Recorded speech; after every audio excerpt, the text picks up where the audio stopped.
Our guest today is Ambassador Lincoln Bloomfield. He served in 5 U.S. presidential administrations, including under 3 United States presidents.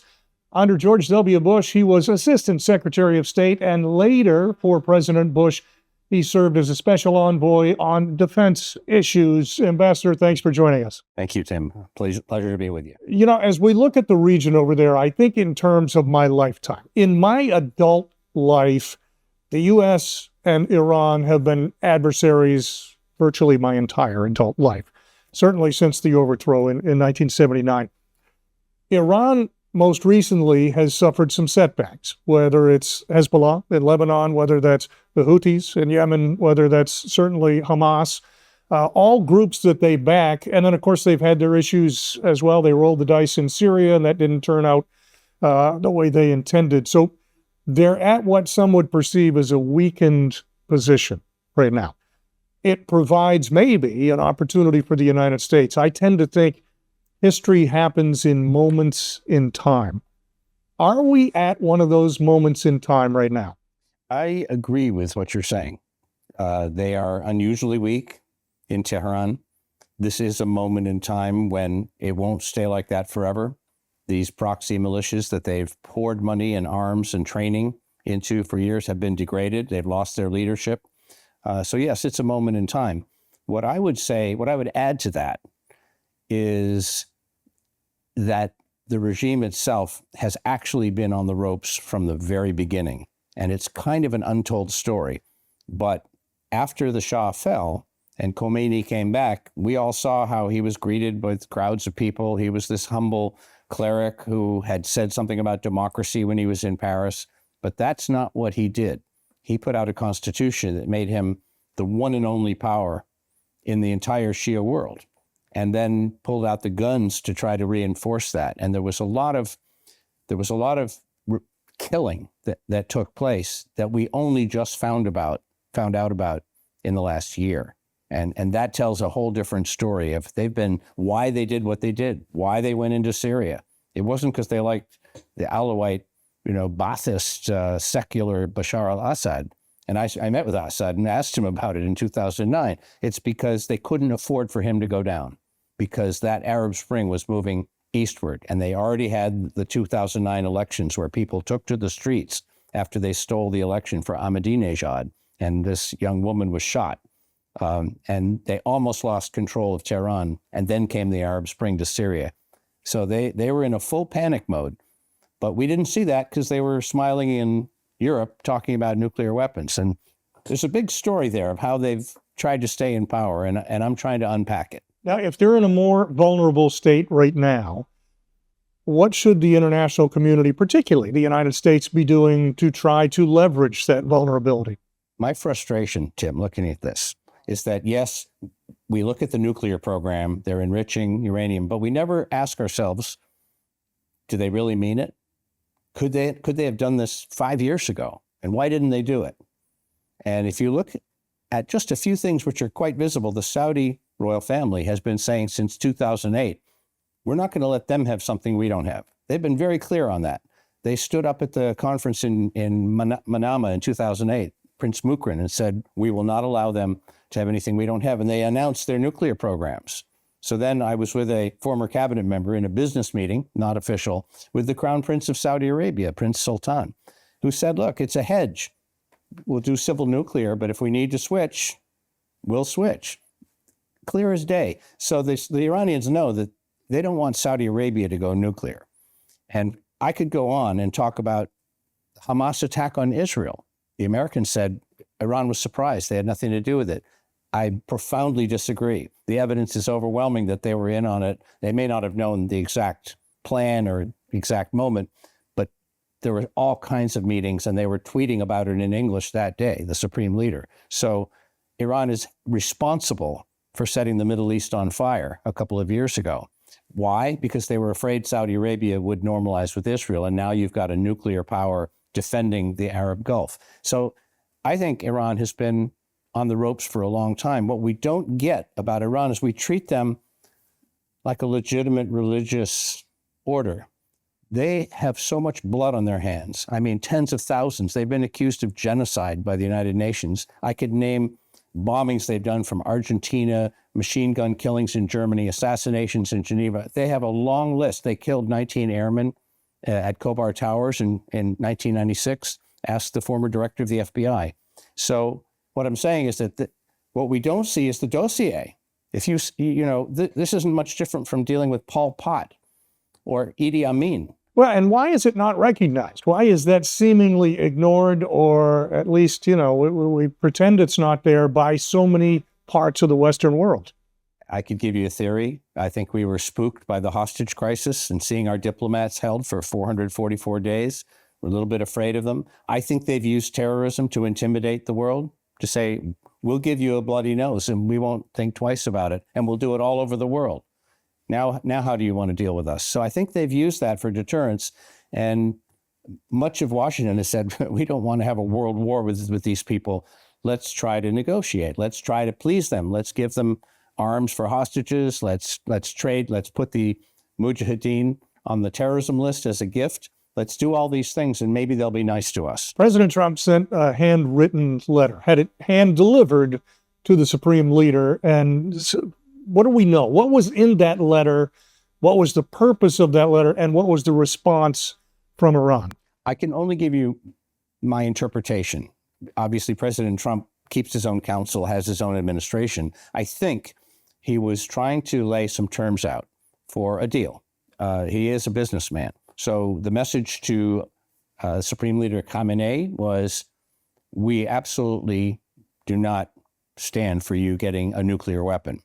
You need to understand that we will use force if necessary. I've read that in the papers. But he also wants a deal. He wants Ayatollah Khamenei to come forward with some terms. And frankly, my advice to the White House is, you're in the driver's seat here. They won't even sit down with Americans face to face. Well, excuse me. That's condition number one. If you're not even going to meet with Americans, why should we take anything you say about a nuclear deal seriously? And the point being, yes, if they got a nuclear warhead, which would take a long time to marry to a ballistic missile, if they did that, yes, that would be destabilizing. But you've got the United States military positioning, B-52 bombers and Diego Garcia. You can see all this happening. The Israelis have already gone in with 2 attacks, and they've read all of their electronic warfare mapping. They know the Iranians are vulnerable. They need to be careful. You mentioned how the policies have been different. Most of United States history, if a president comes in and it's a different political party, they may change the domestic agenda, how they approach healthcare, how they approach education, how they approach any number of things may differ from Democrat to Republican. But traditionally, international affairs have stayed the same. Our friends are our friends, our enemies are our enemies. But during the last 4 presidents, it seems to swing dramatically. When you go from President Bush to President Obama, how they dealt with international affairs, very different. And you go to President Trump, then you go to President Biden. Now we're back to President Trump.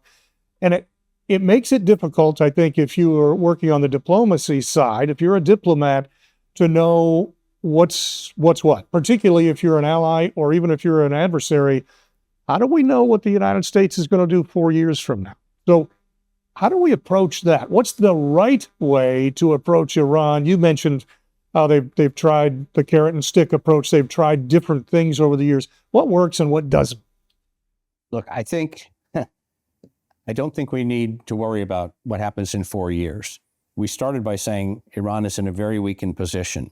The whole premise of the nuclear talks that were first mentioned in Oman secretly in 2011 and led to the European negotiations was that Iran would forego a nuclear weapon. There were, the President Obama mentioned a fatwa that the Supreme Leader said, we're not going to have a nuclear weapon for religious reasons. That's, my view is the reason they can't do it is because they could never use it. They just launched Hamas against Israel to defend the honor of the 3rd holiest mosque of Islam sitting in Jerusalem. Are they going to send a nuclear weapon in and turn it into Chernobyl? I don't think so. I mean, that's what the Supreme Leader has to worry about. We should be talking about that. My point is, they were never serious about giving up the nuclear weapon definitively. They've never been serious. And frankly, I don't think they've been serious about getting the nuclear weapon either. I would like a debate in Washington about how Iran uses the nuclear issue to put smoke in our face and make us react to it when actually they're doing things that really matter to them, like putting weapons in the hands of Hezbollah, the Houthis, the Shia militias of Iraq, Hamas, Palestinian Islamic Jihad. That was all done without much notice while we were worried about nuclear. And I think they've used it that way to cover for their crimes. When and why did it change? Because my recollection is up until a certain point, the goal was to have nuclear-free Iran. And then somewhere in the Obama administration, particularly under Secretary Kerry, it became, how much would we allow? How much of a nuclear development would we allow? When and where did we go from zero to something greater than zero?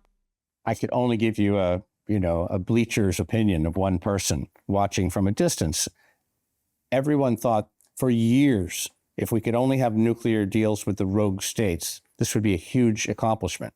We'd get the Nobel Prize. So, Libya, Iran, Iraq, before they lost their nukes, that was a big prize. So now you have a negotiation with these Iranians who haven't talked to us in 2 decades. It's a big deal. And so as you get close to an end game, the Iranians cleverly start pulling the Americans across the table. Oh, how about this arms embargo? Well, excuse me. Imagine if that arms embargo had stayed on. You wouldn't have Iranian drones in Ukraine. You wouldn't have Iranian ballistic missiles killing Ukrainians. You wouldn't have half the weapons probably that were used by Hamas against Israel. That arms embargo has killed a lot more people than anything nukes have ever done. So, and so I think they got some concessions on the side, including the ballistic missile change. There was a prohibition in about 2009 by the Security Council. The first thing that happened after they signed the politically binding JCPOA was go to the United Nations and lift that prohibition. They changed it from shall not to should not, or, et cetera, act better. And they immediately went into ballistic missile production, which we've seen the results. They've fired them into Saudi Arabia from Yemen. They're now giving them to Russia, into Ukraine. This is a hugely destabilizing concession.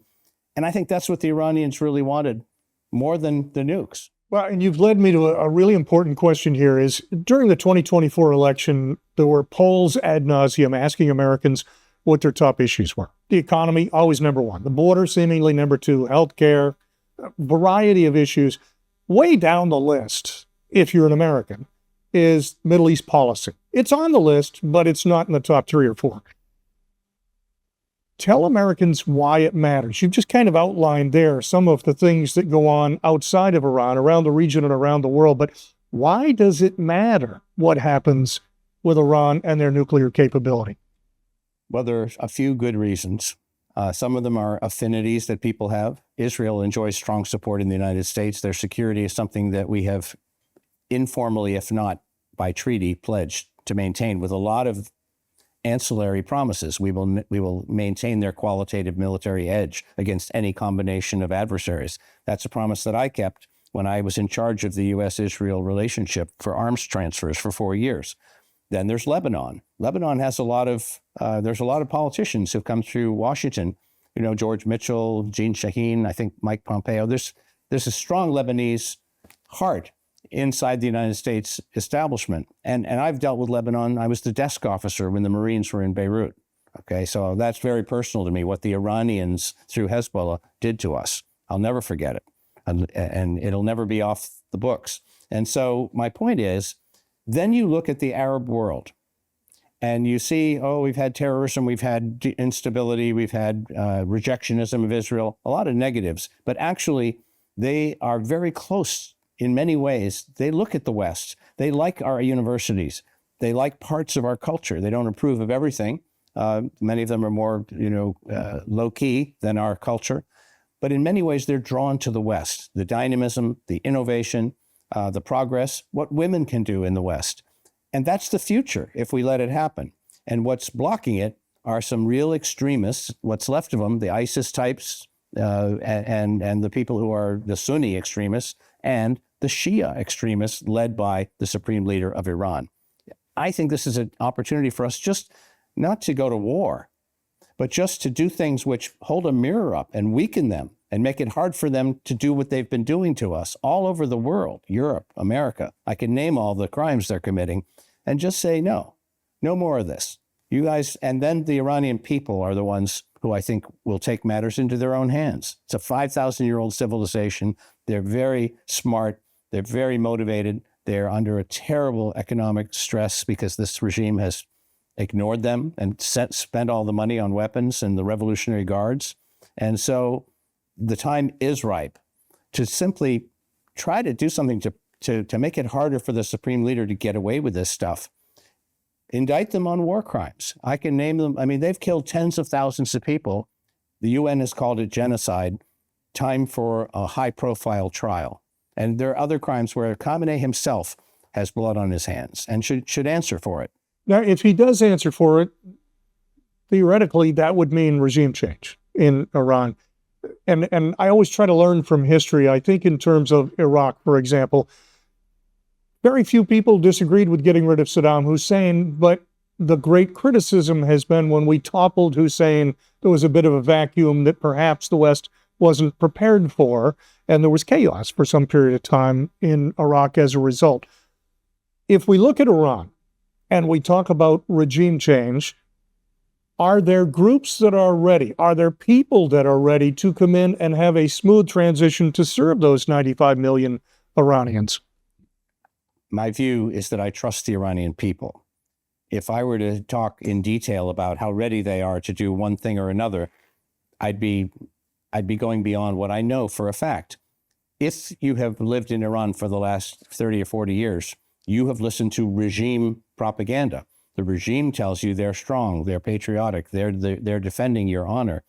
But what they're also telling you is that all these other people who would like to have a more democratic society where the people have agency, where the women are equal to men in power and in having rights in divorce and property ownership and simple things that we take for granted, as well as separation of church and state, non-nuclear Iran.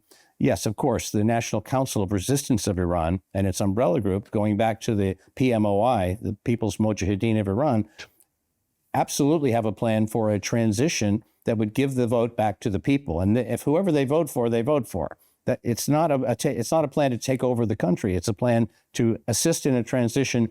If there's not a regime change, regime collapse. You mentioned the NCRI, and let's talk about the MEK as part of that. The MEK, and you mentioned this in the opening comments, was designated by the Clinton administration as a terror organization.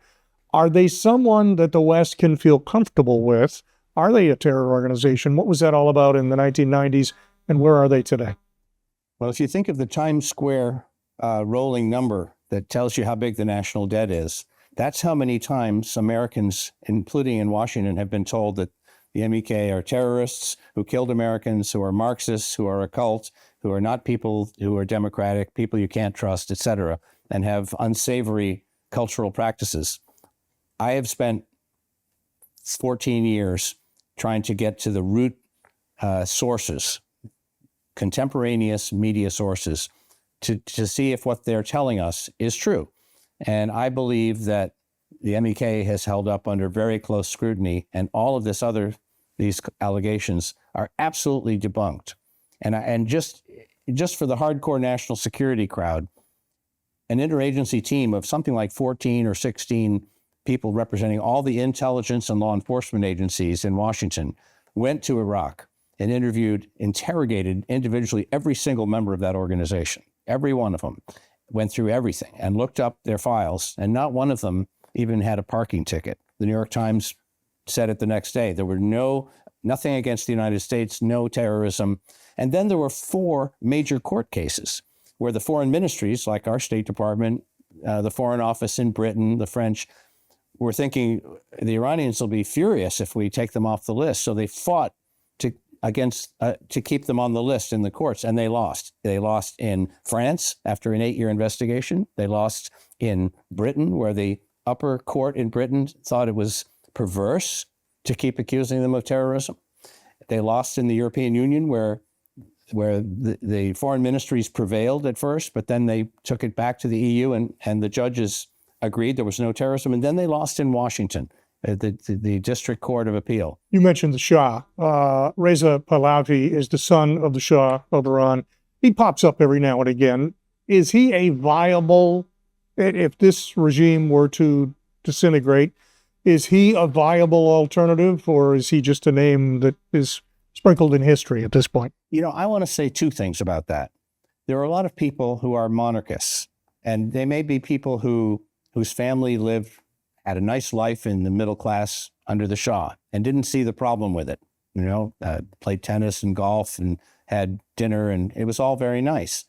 And I don't criticize the people who are, who like the monarchy. They were born with it. It came through their family lineage. I had 6 classmates at the Fletcher School who were all the privileged children of the Shah's regime. My roommate was the son of the former defense minister. And we watched Walter Cronkite tell the story of how the Shah fell in 1979. So I'm not going to criticize the people. They want this regime out too. But there is a long history of the monarchists and the clerics not being on the same page, but not being that far apart either. They've helped each other out in history. When Mossadegh was deposed by the CIA and the British intelligence, the clerics cheered. They wanted the Shah back. There's pictures of Ayatollah Kashani, celebrating the Shah's new baby, and so they weren't exactly adversaries, and they're not exactly adversaries even today. There's a widespread belief that Reza Pahlavi and his supporters are saying certain things to stay in good graces with the Ayatollah by saying the Revolutionary Guards will be a part of the future of Iran. The Basij will be a part of the future of Iran. He said it many times. There are Savak people who have come to his rallies, and their kids are part of his support network. It's awkward. What has he ever done to prepare for the future of Iran? My answer is I don't see anything. He's lived in exile. He's had fancy stationery. I've never seen him, put anything on the ground or mobilize anything that's a serious engine of change for Iran. Whereas the NCRI is a formidable, women-led, at every level by women, organized political resistance. Let's talk about that, because Miriam Rajavi is the president-elect, so to speak, of that organization, and you've worked around them for years. What can you tell us about her character? I could give you my own impressions. I have been fortunately accompanied by my wife many, many times going to Paris with partially, they become friends, but to say to my wife, is she real? I've read all the things about she's a cult leader, she's this and that. And I've absolutely come to the conclusion that she's a very normal human being. And I've had lots of meetings with her, one-on-ones. I'm proud of her for being so strong. When she gives her speeches at the rallies, it seems a little tough. And the Westerners with the headphones are saying, whoa, it's almost like she has a knife in her teeth. Why? She's talking to the leaders of Iran right in front of their own people, saying, we're going to get you. You're going to go down. It's the same thing you or I would hope to do if we were the leader of an opposition movement against some hardcore killers. She's tough, but she's also lost 2 sisters in jail, one under the Shah, one 8 months pregnant, tortured to death by the mullahs. Okay, she's a mom. There's a lot of things that she's a very human person. I think the resistance and the diaspora relate to her, as do politicians all over the world. She's got a long list now, former heads of government, Nobel laureates, majorities in 40 parliaments around the world all support her 10-point plan. Final question for you. If you were to sit down today with President Trump and give him advice on dealing with the existing regime in Iran, what would you tell him? 2 things. Thank you. Number one, I'd say, Mr. President, I get where you were going in 2018 when you pulled off the JCPOA. You wanted to get a better deal. President Obama got a lot of credit for his deal. Yours was going to be a stronger deal. I get that. That's ancient history now. You're probably not going to get a deal. So let's talk about what is going to happen. They are on the ropes. The superpower that President Trump has, if I may put it that way, is his voice. Nobody projects messages like President Trump. And his critics won't deny that. They all know it because it's so powerful. So here's some messages. Tell them they're finished. Tell the young men carrying guns, what are you doing? All the women in the country hate these guys. How can you spend the rest of your life looking them in the eye while you're supporting this killer? They need to go to a judicial accountability process for the tens of thousands of people that the UN now says they murdered for religious reasons, because their Islam was modern and yours was medieval. So, yeah, I think I'd love to give President Trump a list of 4 or 5 or 6 talking points that he can just drill right into them. And then people say, wow, President Trump said this. All the media would investigate it. Is this true? Did this really happen? And then you begin to see the hostage takings in Sweden, in Belgium, the attempted murder in Spain, the people they've tried to assassinate in the United States, all of that and much more. Let's put a mirror on it. President Trump could do that better than anybody I know. Ambassador, thanks. A pleasure. Thank you, Tim. Great talking with you.